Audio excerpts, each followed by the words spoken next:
Hey, loving man, you've been called. Oops. The 12 hands in a row holiday, son of a bitch, nobody's that lucky. Why, Ike? Whatever do you mean? Maybe poker's just not your game, Ike. I know. Let's have a spelling contest. I bet if I just ring your scurvy down.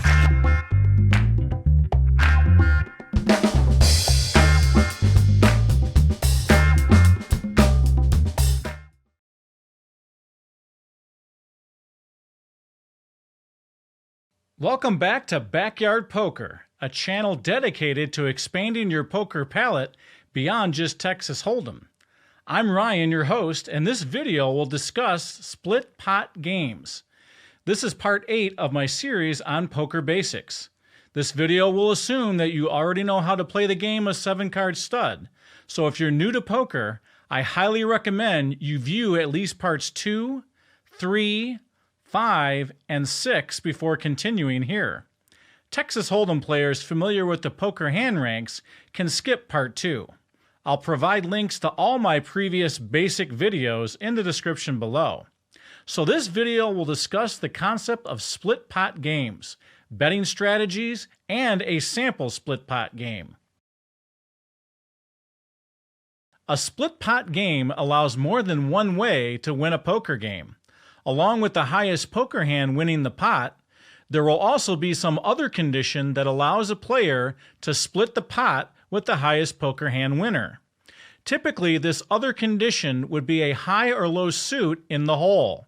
Most of the time, games with split pot will be a stud type game. A very common split pot game is low Chicago. This allows the person with the lowest spade in the hole to take half the pot. Just remember that the card must be in the hole. Any spades dealt face up will not be considered for the low spade. Another split pot game type is high-low games, where the highest poker hand splits the pot with the lowest poker hand. I'll discuss high-low games in a future video dedicated to them. Along with low Chicago is high Chicago, where the highest spade in the hole takes half the pot. Really, there's 8 ways to have a split pot game with the 4 suits and the high or low. So what happens if no one has a suit in the hole to qualify for a split pot at Showdown? Then it's just the standard highest poker hand wins the entire pot. And what if the player has both the high or low card and the best poker hand? Well, then the player smiles profusely and greedily takes all the money. Isn't that a daisy? So let's move the camera above and show a split pot game in action. So for this split pot game, I'll use my custom 8-sided poker die I created just for these types of games. Check out my video showing more of my poker dice in action and how you can create your own dice. I'll leave the link in the description below. So the game will be dealt and played exactly like 7-card stud. But before dealing the cards, the dealer, me in this case, the dealer will roll this 8-sided die to see what splits the pot with the high hand. And it is low diamond. So low diamond takes half the pot. So now I'll deal out the first 3 cards of a 7-card stud game, 2 down and 1 up. We'll just make the assumption that the dealer shuffled, offered the cut, and that everybody put in the ante.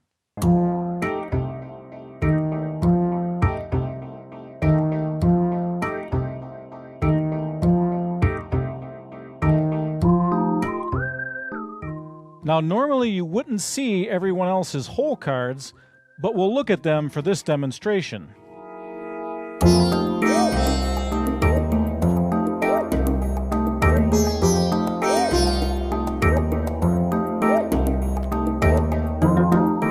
I have to admit that I did not set up this game other than putting the 3 of diamonds in the hole, and we have a very interesting set of hole cards for each of the players here. So what's important here is for player 2 to keep an eye on what up cards are dealt. He currently has the second to lowest diamond, which is a 3 of diamonds. If a 2 of diamonds were turned up, he would be guaranteed half the pot with that 3 of diamonds. Now I'll quickly go through betting and dealing of the next 3 up cards and see where things stand.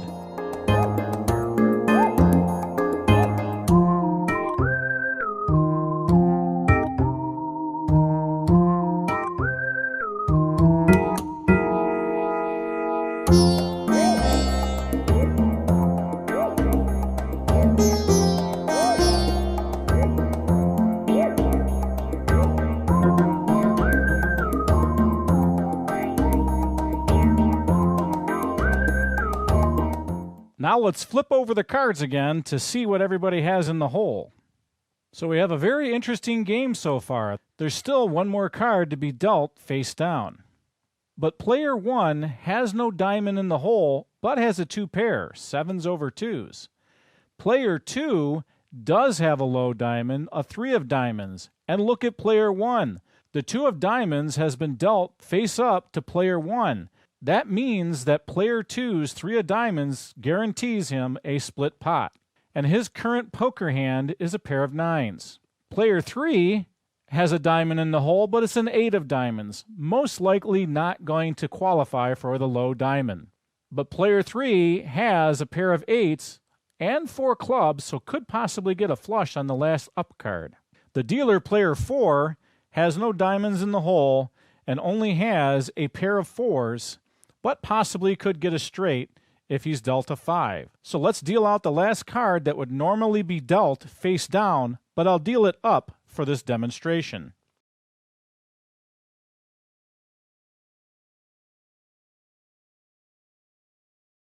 So for some realistic betting, player 2 opens the bet with his pair of 9s, and since he's going to take half the pot, he's definitely going to open for 50 cents. Player 3 still only has that pair of 8s, never got the flush, so he's going to fold.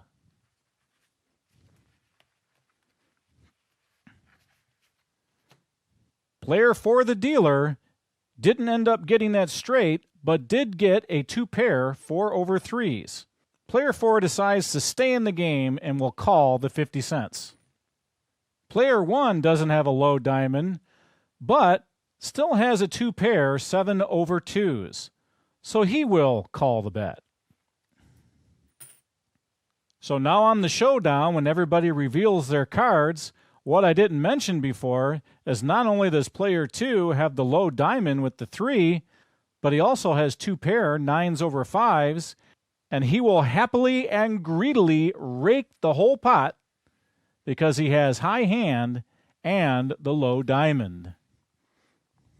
So let's rewind a bit and let's pretend like the actual 2 hands that won are showing on the table here, where player 1 has the 3 of a kind 7s and player 2 has the 2 pair but the 3 of diamonds. This 3 7s would beat the 2 pair, but this 3 of diamonds would split half the pot because we're playing low diamond.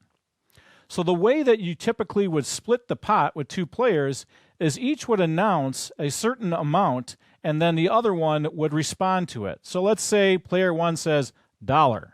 The other person says $, and draws out $1.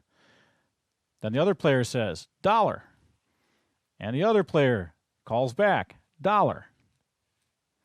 Then we look at the pot and say, well, can't do $1, but we can do 75 and 75, and 1/4 is left over. Usual house rules say that whoever has the highest hand, not the split pot qualifier, actually takes the extra quarter. Let's take a look at a few betting strategies for split pot games. Obviously, if you have the guaranteed split pot qualifier, which if it was low Chicago or low spade, this too would guarantee you half the money, you'll want to raise. But just like with other poker games, you may want to lay low for a betting round or two to allow more people to stay in. Keep in mind that just because you don't have a guaranteed split pot card in the hole, but something close to it, as we saw in the sample game, you could still be the split pot winner.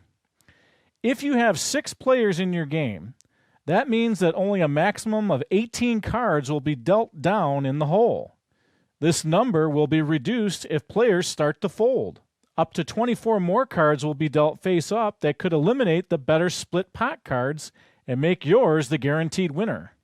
And at least 10 cards would not be dealt out, which could also contain the better split pot cards. As you play the game, see if any other player seems to be raising based on their high hand showing. If so, there's a good chance they may not have the split pot card. If there is a player raising without an apparent high poker hand, they may have a good split pot card in the hole. Of course, now there are two ways that somebody can bluff you into thinking they have the high hand or the split pot card. Split pot games help keep your poker games interesting and exciting, as well as spread the wealth around so no one at the table gets bled dry of their money too quickly. I'll provide a link for a worksheet on the game Low Chicago in the description. Now on to the question of the day. What other games have you played that do split pots differently than what I described here? Leave me a comment below. The next part in this Poker Basics series is part 9, which adds community cards to your poker games. Texas Hold'em players will be familiar with this, but I'll be showing different types of community card games. If you enjoyed this video, click the like button. If you're enjoying this series, click the subscribe button. If you're eager for new videos, click on the bell icon. Thank you so much for watching, and we'll see you in the next video.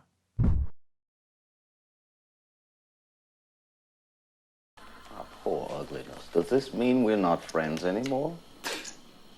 You know, Ed, if I thought you weren't my friend, I just don't think I could bear it.